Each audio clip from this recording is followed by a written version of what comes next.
Amen. Que Dieu soit béni. Nous étions en train de voir les 3 grands esprits qui combattent l'Église.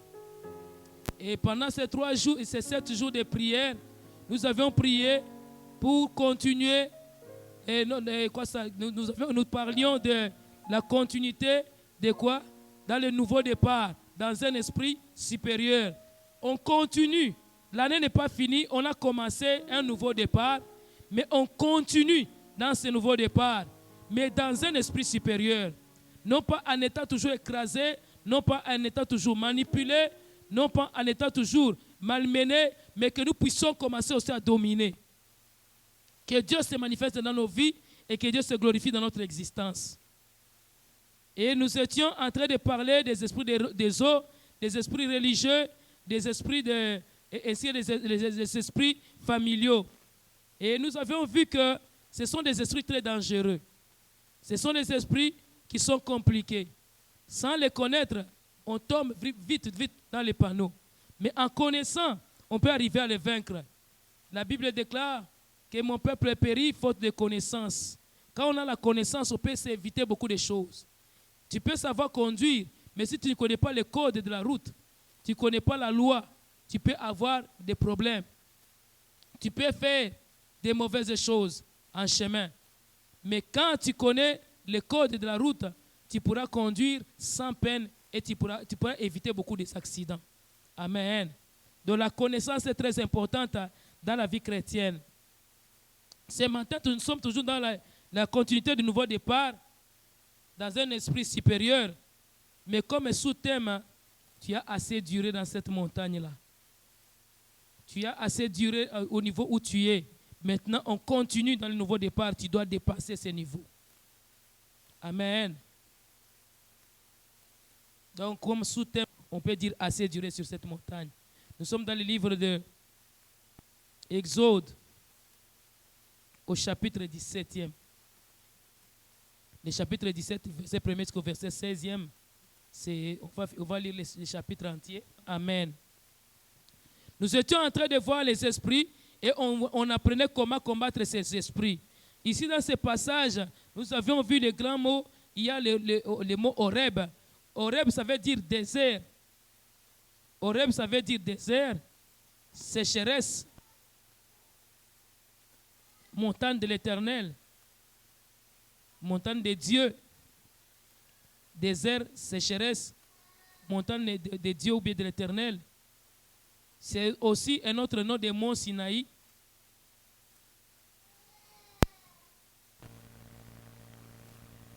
C'était un rocher. Il y avait un rocher aussi qui était là-bas dans cette montagne de Horeb. Et on voit aussi Rephidim, qui veut aussi dire paix, repos, lieu du repos. Paix, repos, lieu de repos, campement, séjour. Paix, repos, lieu de repos, campement, séjour. Il y a un autre mot que j'aurais voulu que nous puissions connaître aussi la signification, c'est Amalek. Amalek, c'était une vallée, c'était un peuple, les descendants, les petits-fils d'Esaü. Ça signifie tout simplement qui demeure dans une vallée. Qui demeure dans une vallée. Ça veut aussi, c'était les petits-fils d'Esaü. Donc les fils de Timna, les petits-fils d'Esaü. Esaü, le frère de Jacob. Donc Amalek était le cousin des Israélites. Parce que Amalek était le petit-fils d'Esaü et Israël, c'était le fils de qui? De Jacob. Donc c'était très proche, c'était des familiers. On était en train de voir des esprits familiaux. Quand on regarde sur le mont Horeb, beaucoup de miracles, beaucoup de choses, ça s'est fait sur le mont Horeb. Sur le rocher d'Horeb, d'abord, là Dieu frappa, il donna de l'eau à boire. Il frappa le rocher, il donna de l'eau à boire aux enfants d'Israël. C'est aussi l'image du rocher qui jaillit, qu'a parlé l'apôtre Paul dans le livre de Corinthiens. Il a dit que non, ce rocher était Christ. Donc, Horeb, ça représente aussi Christ. Et on voit aussi, Horeb, c'est là que Dieu a donné les 10 commandements. C'est à Sinaï. Donc c'est là aussi que Dieu a donné les 10 commandements. Et aussi c'est dans cette montagne-là que Dieu a parlé aux enfants d'Israël que vous avez assez duré dans cette montagne. Maintenant, il est temps que vous avancez. Il devait avancer. Donc Dieu a parlé beaucoup au peuple de Dieu à Horeb. Et on voit encore à Horeb que c'est là aussi que les enfants d'Israël ont excité la colère de Dieu. Ils ont commencé à douter de Dieu. Et on voit aussi que c'est à Horeb que Moïse a rencontré Dieu dans les buissons ardents. Donc Horeb, c'était un endroit spécial. Horeb, c'était un point capital pour le peuple d'Israël. Horeb, ça reflétait quelque chose pour le peuple d'Israël. Et le peuple d'Israël avait rencontré Dieu à Horeb. Quand Dieu a voulu parler au peuple d'Israël, la Bible a dit à Moïse, rassemble le peuple d'Israël à la montagne, dites-les de se sanctifier 3 jours. Je vais paraître, je vais leur parler en bas du montagne, qui ne touche pas la montagne. Et quand Dieu a commencé à parler, la montagne bougeait, ça tremblait, il y a eu des tremblements de terre. C'était encore à Horeb. Donc à Horeb, Dieu s'était beaucoup révélé au peuple d'Israël. Les enfants d'Israël, quittant l'Égypte, ils ont traversé la mer Rouge. Rendus quelque part, ils sont arrivés à un niveau, ils sont arrivés à un point. Et la Bible déclare, ils ont traversé le désert de Sin. Après qu'ils aient traversé la montagne, ils ont commencé encore, ils ont traversé la mer Rouge. Ils ont commencé à pleurer, à crier contre qui? Contre Moïse. À Horeb, les enfants d'Israël, ils ont excité la colère de Dieu. Ils ont commencé à quereller Dieu. À la montagne, on voit encore que les peuples ont commencé à murmurer contre Dieu. À Horeb, on voit encore que ces peuples d'Israël, ils se sont révoltés contre Dieu. Ils sont arrivés bien sûr à Rephidim. Étant arrivés à Rephidim, parce que Rephidim aussi c'était aussi à Horeb. C'était un district. Rephidim c'était un district et Horeb était un point dans Rephidim. Les enfants d'Israël, ils ont traversé le désert de Sin. Un désert, c'est un désert. Un endroit où il n'y a pas de vie. Un endroit où il n'y a pas de paix. Un endroit où il n'y a pas la nourriture. Un endroit où il n'y a pas de l'eau. Un endroit où le soleil luit. Un endroit où il y a des serpents. Un endroit où il y a des sables chauds. Ils ont traversé le désert de Sin. Ils avaient déjà vu la main de Dieu. Mais ils ont encore commencé à se plaindre. Après qu'ils aient traversé la mer Rouge, après qu'ils aient encore bu, mais ces enfants d'Israël ont commencé encore à pleurer à cause de la soif.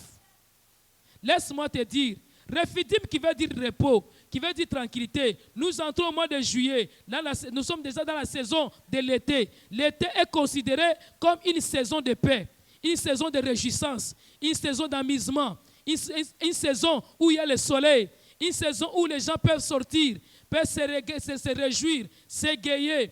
Parce que c'est un bon moment, un bon temps. C'est une saison aussi où il y a la récolte, il y a la semence, il y a les choses qui fleurissent, il y a les choses qui poussent. Dans l'été, il y a beaucoup de choses qui se font. Et nous sommes en train d'entrer dans l'été. Le premier trimestre de cette deuxième partie de l'année, c'est une période de l'été, une période que je dirais de repos, de vacances, un temps de réjouissance, un temps de campement. Un temps où les gens peuvent se reposer, un temps où les gens peuvent se réjouir, un temps où on peut voir la verdure, on peut voir la productivité. Et le chiffre 7, c'est la perfection de Dieu. En juillet, c'est le chiffre 7. On entre dans la perfection de Dieu. On entre dans le plan de Dieu. On entre dans la réalisation de Dieu. Mais ces gens ici qui veulent entrer dans la réalisation de Dieu, le diable les attend. Je viens te parler à l'église aujourd'hui. Ne sont pas comme les enfants d'Israël. Ils sont arrivés à Rephidim. C'est à Rephidim qu'ils ont commencé à se plaindre. Il peut t'arriver que tu as soif, que tu as des besoins, que tu as des choses qui ne sont pas répondues. Mais ne crains pas. Dieu de la providence, Dieu de l'accomplissement, Dieu de la perfection, il agira. Je parle à quelqu'un, je prophétise pour la vie de quelqu'un. Dieu va agir, Dieu va se glorifier. Ne te plains pas, ne murmure pas contre Dieu. Les murmures, ça suscite la colère de Dieu. Ne suscitons pas la colère de Dieu. Dans cette période de l'année, ne suscitons pas la colère de Dieu. Excitons plutôt la joie de l'Éternel. que Dieu nous aime plus, que Dieu nous apprécie plus, qu'on se repose en Christ, qu'on se repose avec Christ, qu'on avance avec Christ, qu'on glorifie Christ, qu'on ne soit pas distrait. Laisse à ce que nous évoluons avec le Seigneur. Que Dieu agisse dans notre existence selon sa vision. Les peuples d'Israël se sont querellés contre Dieu. Ils se sont révoltés contre Dieu. Ils ont commencé à se quereller même à Moïse. Des fois, il t'arrive aussi à te quereller avec Dieu, à te quereller avec les serviteurs de Dieu. Oh, Dieu m'avait promis, il y a une prophétie qui était sortie pour moi, je ne vois rien. Bien-aimé, ne te chicane pas avec Dieu. Quand Dieu a parlé, laisse-lui l'accomplir. Nos calculs ne sont pas ses calculs, nos temps ne sont pas son temps. Il agit en son temps, non pas avant le temps, ni après le temps, mais il agit au temps convenable. Dieu ne paye pas avant le temps, il ne paye pas après le temps, mais il paye à son temps. Et la Bible déclare dans le livre d'Ecclésiaste, chapitre 3, verset 11, que Dieu fait toutes les choses bonnes en son temps. Pas à notre temps, pas à ton temps, pas à mon temps, mais en son temps. Mais des fois, on veut pousser Dieu à réagir selon nos plans. Israël a commencé à se révolter contre Dieu. Ils se sont soulevés contre Moïse. Il restait moins un qui puisse lapider Moïse. Moïse est parti crier vers l'Éternel. Dieu a dit aujourd'hui, monte avec les anciens à la montagne d'Horeb. Au rocher de Horeb, frappe le rocher et ton bâton à la main. Frappe le rocher, l'eau va jaillir. Laisse-moi te dire, tu es en Horeb. Alléluia. À l'église, c'est notre Horeb. Nous sommes à l'Horeb. En Horeb, il y a la providence. Il y a la bénédiction de Dieu. Dieu pourvoira. Quand il va arriver en Horeb, Dieu va se manifester. Frappe seulement le rocher qui est Jésus. Frappe le rocher va jaillir. Frappe le rocher fera sortir quelque chose. Les peuples ont crié à l'Éternel. Ils ont murmuré, ils ont querellé et ils ont crié.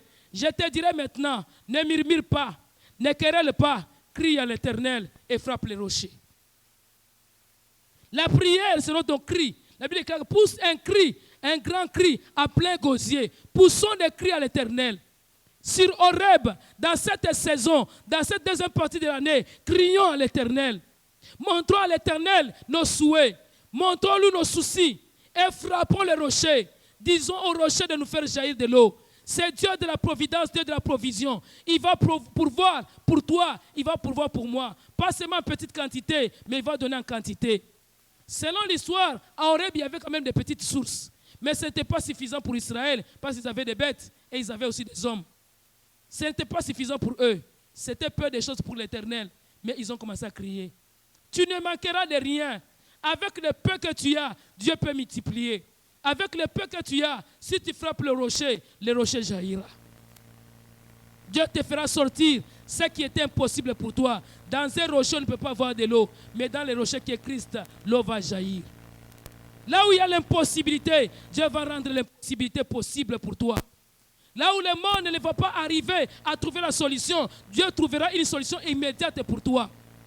Et après qu'ils aient bu, j'ai beaucoup aimé. Après qu'ils aient bu l'eau du rocher, la Bible déclare qu'Amalek s'est levé pour combattre Israël.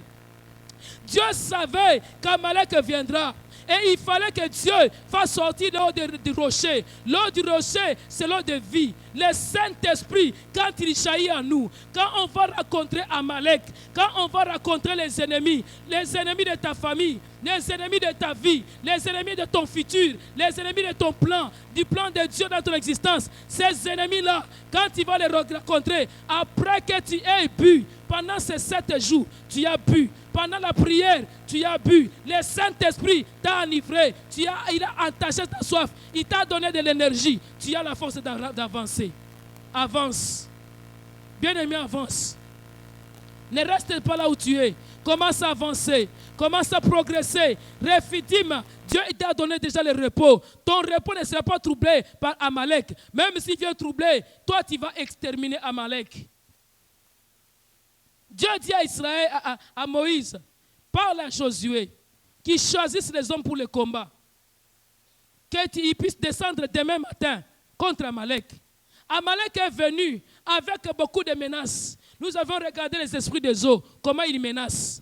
Les esprits familiaux, comment ils menacent. Les esprits religieux, comment ils menacent. avec tous ces esprits qui te menacent, tous ces esprits qui te combattent, je viens te parler aujourd'hui. Je parle à quelqu'un, ça c'est un message prophétique. Je parle à quelqu'un que malgré les combats qu'on va livrer contre toi, Amalek se lèvera, Amalek il viendra contre toi, il voudra te barrer la route, mais la victoire est plus que certaine. Choisis seulement les hommes de combat, commence à combattre. Ne te promène pas avec les gens qui n'aiment pas combattre. Promène-toi avec les gens qui connaissent le combat, les gens qui aiment combattre et les gens qui se pointent pour combattre. Le combat est là, mais lève-toi. Ne reste pas endormi. Sois quelqu'un de prière. Quelqu'un qui invoque Dieu. Quelqu'un qui cherche du secours auprès du Seigneur. Quelqu'un qui invoque l'Éternel. Et l'Éternel agira dans ta vie. Il agira sûrement. Il agira certainement. Je te confirme que le Dieu que tu es venu chercher ce matin, il agira certainement. Même toi qui es au Zoom, l'Éternel que tu es venu chercher ce matin, il agira certainement. Il va se glorifier, il va se manifester. Désormais, nos combats sont devenus ce combat. Nous, quant à nous, c'est de descendre au champ de bataille. Et aller combattre Israël, et aller combattre Amalek. Et Amalek qui vient combattre Israël, nous allons les gagner. Nous allons les gagner. La Bible déclare qu'Israël, il s'est pointé pendant que Josué est descendu dans les champs de bataille. Il est descendu dans la vallée avec l'armée d'Israël, les vaillants d'Israël. Ils sont partis combattre. Moïse est monté à la montagne. Dites monter à la montagne. Dites encore très fort monter à la montagne. Quand tu es dans une église où les pasteurs n'aiment pas monter à la montagne, tu es dans un mauvais endroit. Une église qui n'aime pas jeûner, qui n'aime pas prier, les pasteurs, ils gênent. Ils ne gênent jamais. Il dit que jeûner, c'est pour les intercesseurs. Moi, je connais un pasteur, il disait toujours, moi, j'ai des enfants spirituels qui prient pour moi à tel endroit, qui prient pour moi à tel endroit, mais lui-même, il ne priait plus. Moïse est monté. Josué est descendu au champ de bataille. Moïse est monté où? À la montagne avec qui? Avec Our et avec Aaron. Les trois sont montés. Moïse, il avait le bâton qu'il avait frappé pour libérer, pour ouvrir la mer Rouge à la main. Il est monté avec son bâton. Quand ils sont arrivés au sommet de la montagne, tu ne verras pas la grandeur de Dieu, les miracles de Dieu, la victoire de Dieu, si tu n'as pas quelqu'un qui monte pour toi au-dessus de la montagne. Même si toi-même tu n'as pas gêné, mais que ton pasteur soit quelqu'un de la prière. Des fois même toi-même tu peux monter, tes prières peuvent ne pas avoir des effets. Josué était un combattant, il était un guerrier, mais il fallait que Moïse monte à la montagne et qu'il lève les mains. La Bible déclare ici, quand Moïse levait les mains, Israël battait Amalek. Quand Moïse baissait les mains, on battait Israël. Est-ce qu'il ne savait plus bagarrer? Il ne savait plus livrer la bataille. Il savait. Il connaissait comment faire le combat. Mais il fallait que Moïse soit à la montagne, les mains levées. Bien-aimés, nous sommes votre Moïse. Nous avons besoin de votre soutien de prière. Nous pouvons lever nous-mêmes les mains, c'est bien. Mais il arrive le temps où nous sommes fatigués. Nous avons besoin de Our ainsi que de Aaron. Qui veut être Aaron pour nous aujourd'hui? Qui veut être Our pour nous aujourd'hui? Des gens qui veulent aussi à nous. Beaucoup de gens, ils négligent leurs responsables de l'église. Ils négligent leurs pasteurs. Ils ne regardent plus. Ils comptent plus sur leurs pasteurs. Et ils disent même que moi, je suis plus fort que notre pasteur. Est-ce que tu l'as déjà soutenu, ne fût-ce qu'une fois, dans ta prière? Il t'est déjà arrivé de soulever ses mains dans la prière.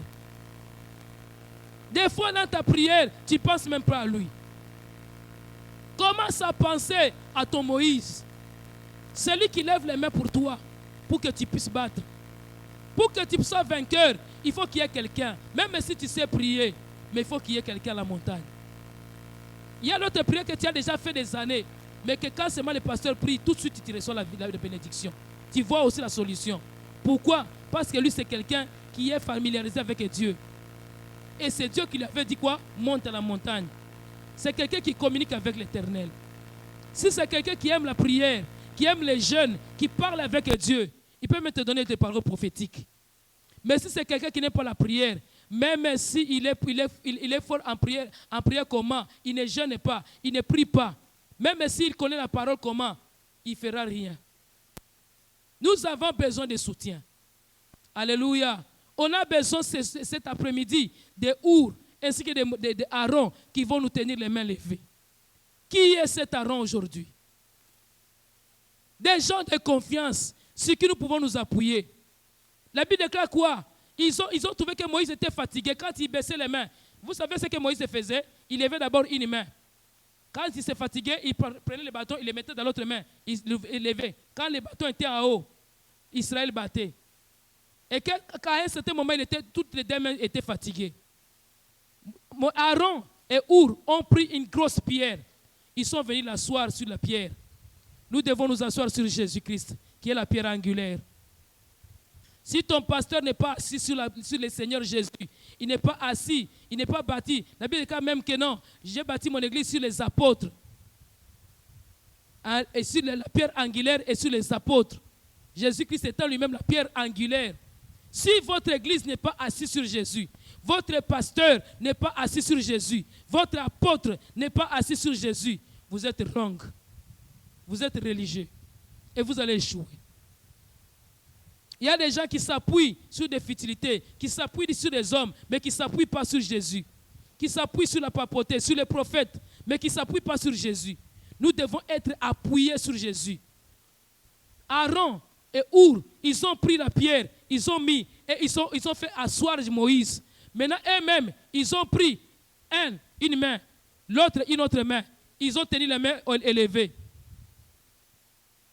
Et Moïse, pendant qu'il avait les mains élevées, Israël a battu à pleine couture les Amalécites. Et Dieu a dit, vous allez aujourd'hui, je livre aujourd'hui Amalek entre vos mains. Je vais expulser Amalek de la face de la terre. Je vais effacer Amalek de la surface de la terre. Je vais exterminer Amalek.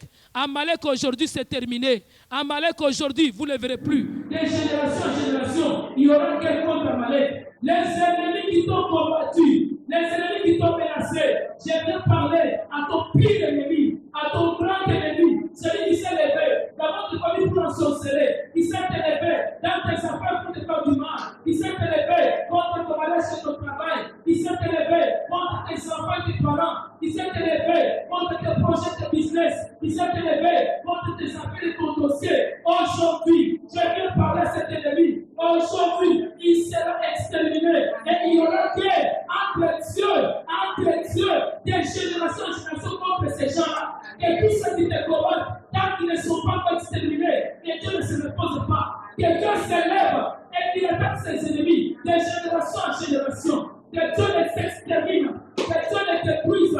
Celui qui s'élève est détruit, l'autre qui s'élève est détruit, l'autre qui s'élève est détruit, de génération en génération, d'année après année, que Dieu s'élève, que cette prière que Dieu a fait, et la prière que nous avons fait aujourd'hui, que Dieu s'élève et que Dieu combatte, que Dieu extermine au nom de Jésus. Il est le Tout-Puissant. Il n'a jamais échoué. Il n'a jamais été corrompu. Il ne s'est jamais endormi. Notre Dieu, il le donne. Il ne sommeille pas. Il s'est donné ce courage-là. C'est lui, cela, de ne pas se reposer. Jusqu'à ce qu'il ait fait de tes ennemis de marcher-pied. La Bible était quoi? Assis-toi à ma droite jusqu'à ce que tu ne pas de tes ennemis de marcher-pied. Assis-toi seulement à la main de Dieu. Jusqu'à ce que Dieu fasse de tes ennemis de marcher-pied. Il faut que tes ennemis, un jour, tu marches au-dessus d'eux. Tu marches au-dessus d'eux. Quand tu arrives, ils diraient que toi, tu ne te marieras pas. Ils te voient déjà en veston avec le nœud, le papillon. Tu t'avances avec le il dit, est-ce que c'est vrai? Je rêve ou pas? Il ne rêve pas, il voit. Il va voir ton mariage et il va dire, est-ce que c'est vrai? Ça se fait. Oui, c'est vrai, ça se fait. Toi, tu n'es pas Dieu. Tu ne peux pas décider pour moi. Parce que Dieu a décidé que moi, je puisse être béni. Et je aurai à te faire jusqu'à la fin du monde. Il sera mon marchepied. Même s'il disait que je ne peux pas applaudir, vous savez, les manières quand ils entrent, même si tu ne peux pas envie d'applaudir, tu vois seulement la manquée qui arrive. Tu vois, les autres commencent à clamer.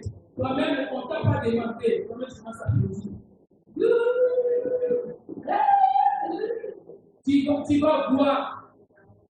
Oh, il n'a pas son diplôme. D'ailleurs, avec le Covid, il n'y a même pas de graduation. Il n'y a pas de graduation, mais il y a des diplômes. Alors, je veux la voir. Amen. Même s'il faut que je m'achète des doges et je puisse me porter les doges et que je puisse porter la casquette, je vais porter, mais je vais avoir mon diplôme. Amen. Bon, toi, tu n'auras pas les certificats, toi, tu n'auras pas, je ne sais pas, les études, tu n'auras pas terminé les études, tu n'auras pas un bon poste. Et les mecs, on va la voir au nom de Jésus. Alléluia. Dieu lui permet. Il va te donner autant convenable.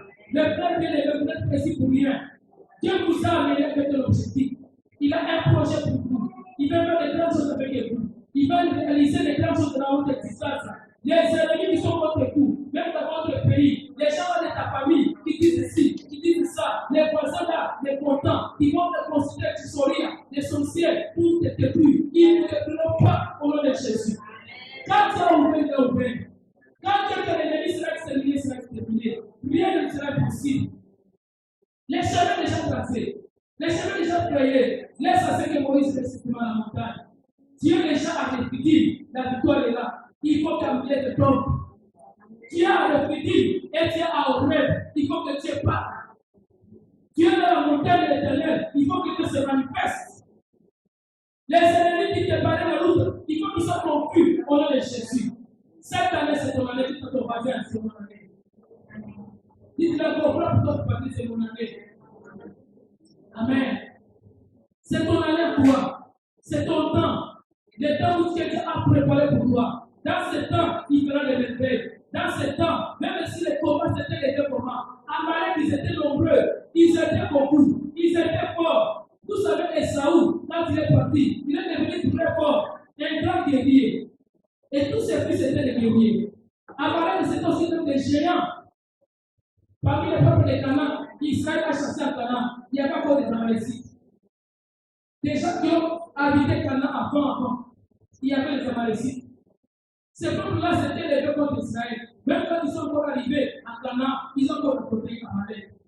Amalek, c'était un peuple qui était dur au combat. Des géants. Les géants, je vais parler aux géants de ta vie aujourd'hui.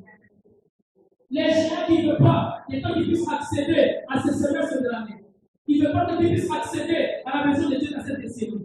Ils ne veulent pas que tu puisses accéder à la maison de l'Éternel dans cette continuité de vaincre. Il ne veut pas que tu puisses arriver avec cette continuité aussi de nouveau départ. Laisse à ce que ces ennemis-là soient confondus. Ils t'en veulent, ils te cherchent, ils te sollicitent, ils veulent te détruire, ils veulent te dépouiller. Laisse à ce qu'eux ils soient dépouillés au nom puissant de Jésus. Ils soient dépouillés, que Dieu les confonde. La Bible dit que Moïse est resté dans la montagne, il a levé les mains. Pendant qu'il levait les mains, c'est même le temps qui dit, mais il a gardé les mains en haut. Israël, Josué en bas, il a frappé. Je viens prier pour le peuple parole de Dieu international, que vous puissiez frapper au nom de Jésus. Mais même s'était levé, même si que Dieu là, que nous avons invoqué, il se manifeste. Les dieux qu'on a cherché pendant ces 7 jours, que ce Dieu-là se lève et qu'il frappe les ennemis au nom de Jésus. Si c'était comme ta propre chair, c'était le péché qui était à toi, qui te combattait. Laisse que ça soit frappé maintenant, il soit exterminé au nom de Jésus. Si c'était des problèmes, des maladies qui revenaient, qui étaient des cycliques, des problèmes cycliques qui venaient chaque saison, à chaque année, qui revenaient de temps en temps, après 2 ou 3 ans, après 7 à 5 ans, un péché qui revenait après 7 à 10 ans. Laisse à ce que ça soit frappé aujourd'hui, au nom puissant de Jésus. Un problème qui s'est soulevé pendant que tu es toujours tranquille, que les choses vont bien, on vient de s'y prendre toujours avec les mauvaises nouvelles. Laisse que cette saison, que tu ne sois pas surpris dans les choses. Que cette année, Dieu te fasse connaître une bonne année, une année paisible et tranquille, un temps favorable. Que cette partie de l'année soit favorable pour toi. Que cette décennie soit agréable pour toi. Que tu vois la main des yeux. Si les autres décennies, tu avais échoué, mais que la cette décennie n'échoue pas. Il est le Dieu qui agit. La perfection est entre ses mains. L'accomplissement est entre ses mains. Il a compris. Il fait toutes choses à son temps. Laisse qu'il fasse toutes les choses bonnes à son temps pour toi dans cette année. Qu'il se manifeste d'une façon agréable dans cette année pour toi. Que la gloire de Dieu se manifeste dans ta vie dans cette année. Que Dieu élève ta vie en dignité. Que Dieu te distingue de tout ce que tu entreprendras. Quand ton mariage était loin, on le combattait, que Dieu puisse amener plus près. Quand ton avenir était flou, que Dieu puisse éclairer ton avenir. viens parler aux sorciers. Les sorciers ne régneront pas toujours. Tous les sorciers là, les esprits là des eaux, les esprits là des montagnes, les esprits là des airs, les esprits des cimetières, les esprits des forêts, les esprits religieux, les esprits de votre famille, les esprits, je ne sais pas, de votre entourage, du milieu où tu vis, et ils ne régneront pas toujours. C'est ton temps. Il n'y a personne qui peut empêcher Dieu encore d'agir. Notre Dieu est plus grand que les crocodiles. Il est plus grand que les dragons et les serpents anciens. Il est plus grand que toute puissance maléfique et toute autorité démoniaque et diabolique. Ce Dieu-là va agir. Il va se manifester. C'est son temps. Et la Bible déclare quoi? Quand Israël a remporté la victoire, ils ont élevé Dieu. Ils ont glorifié l'Éternel. Ils ont appelé cet endroit-là Jéhovah Nissi. Pourquoi? Parce qu'ils ont dit que non. Moïse a élevé les mains en haut. Il a élevé les mains au trône de Dieu. Dieu est intervenu. Laisse-moi te dire, nos mains sont élevées vers l'Éternel. Nos mains sont élevées. Nous voulons adorer Dieu. Et quand on l'adore, lui, il descend avec le feu. Il agit. Il confond l'ennemi. Ils ont dit que l'Éternel est notre bannière. Ce qui veut dire aussi le Jéhovah Nissi. L'Éternel est notre bannière. Il est notre drapeau de victoire. On va soulever maintenant les drapeaux. On va commencer maintenant à acclamer. On va commencer à glorifier parce que Dieu est avec nous. On va maintenant triompher parce que Dieu est avec nous. Il est au milieu de nous. Ici, quand on voit à Horeb, pendant qu'ils étaient en train de crier pour la soif, ils se demandaient est-ce que Dieu est avec nous? Ils ont appelé ces lieux-là Massa Meriba. Ils ont appelé pourquoi? Ils ont dit est-ce que Dieu est avec nous ou il n'est pas avec nous? Ils doutaient. Mais après quelques secondes, ils ont commencé à dire que non, l'Éternel est notre bannière. Laisse à ce que Dieu soit ton bannière. Là où tu avais des doutes, que les doutes soient enlevés au nom de Jésus. Là où tu as commencé à douter, est-ce que je serai guéri? Est-ce que je serai marié? Est-ce que j'aurai la victoire? Est-ce que j'aurai des enfants? Est-ce que je vais prospérer? Est-ce que je vais réussir? Est-ce que mes entreprises vont réussir? Est-ce que mes affaires vont bien marcher? Est-ce que mon dossier sera vraiment bien réglé? Est-ce que j'aurai la réinstallation? Est-ce que j'aurai la bénédiction? Est-ce que j'aurai l'approbation? Est-ce que j'aurai la faveur? Est-ce que j'aurai la grâce? Est-ce que j'aurai la victoire? Bien-aimé, maintenant c'est plus que certain. L'Éternel, notre bannière est là.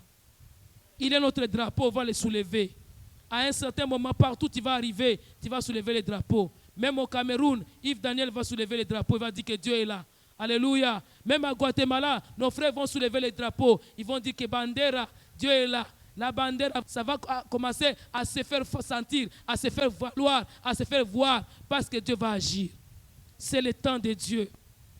Le drapeau va être élevé. Notre bannière, c'est Jésus. Notre drapeau, c'est Jésus. Notre victoire, c'est Jésus. Notre succès, c'est Jésus. Notre triomphe, c'est Jésus. Notre cri de joie, c'est Jésus. Notre progrès, c'est Jésus. Notre prospérité, c'est Jésus. Avançons avec Jésus. Ne les laissons pas de côté. Quand tu t'assois, assis-toi sur Jésus. Quand tu dors, couche-toi sur Jésus. Quand tu mets un oreiller, que ton oreiller soit le nom de Jésus, la pierre angulaire, comme Jacob. Il avait mis la pierre et il a mis sa tête dessus. Quand tu marches, marche sur Jésus toujours, en comptant toujours sur Jésus. Ne sors pas dans la parole, demeure dans la parole. La victoire est là.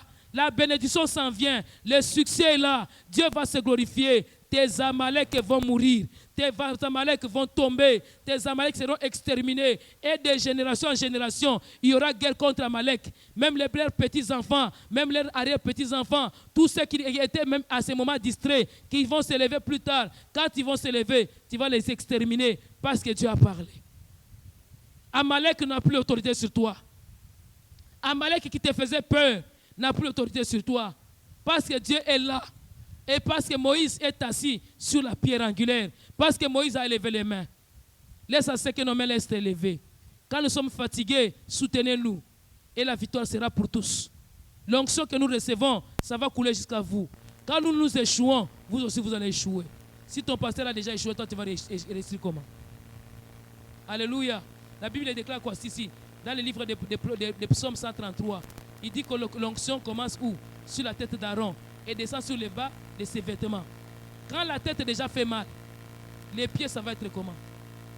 Quand déjà le corps et la tête est déjà fatiguée, le corps, ça va être comment? Vous savez, la fatigue spirituelle, la fatigue sur la tête, c'est plus dangereux. Laisse à ce que nous ne puissions pas nous fatiguer, que nous puissions garder la foi et la force. Que Dieu se manifeste, que Dieu se glorifie, que Dieu opère et que Dieu agisse. Alléluia. Que la puissance de Dieu agisse dans ta vie. Que la puissance de Dieu agisse dans ma vie. Que nous puissions voir la gloire de Dieu. Aujourd'hui, tu vas boire de l'eau. Et avec cette eau qui est le Saint-Esprit, tu vas avoir la force d'avancer et de frapper Amalek. Avec la force que tu as eue pendant ces 7 jours, tu as la force de frapper Amalek. Avance. Compte sur l'Éternel. Regarde sur l'Éternel. Quand tu cries, crie sur l'Éternel. Ne murmure plus. Ne cherche plus de querelles avec les serviteurs de Dieu. Ne cherche pas de querelles. Mais crie à l'Éternel. L'Éternel agira. Il se manifestera. Que Dieu vous bénisse.